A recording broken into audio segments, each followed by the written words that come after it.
You guys, we made it! This is the final part of Homer's Odyssey. Let's dive straight in, shall we?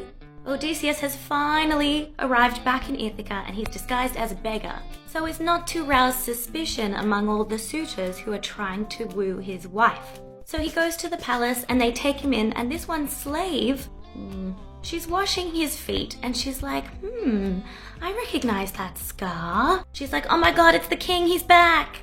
But Athena is making sure that no one can hear her saying this because it's still a surprise right now and the suitors do not want Odysseus to come back.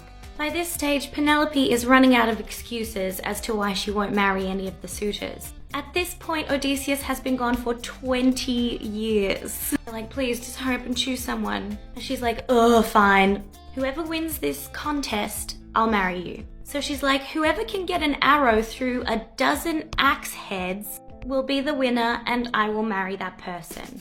So one by one, all of the suitors fail.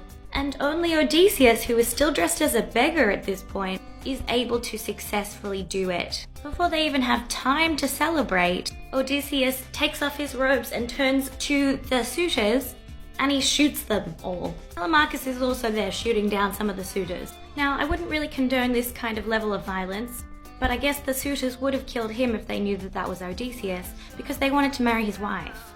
And they were being really terrible guests the whole time. Because it's a huge theme in this story, the concept of hospitality, being a guest or being a host. So all the suitors are deady bones, and Odysseus turns to Penelope and he's like, honey, it's me! I'm back after 20 years. And at first she's like, ooh, really? And he's like, yeah, remember when I made this bed for us and I carved it out of this one tree? And she's like, oh, yeah, you are my husband. And they live happily ever after. Guys, if you enjoyed this, give me a like, give me a follow, and comment what stories I should do next, because that's the end.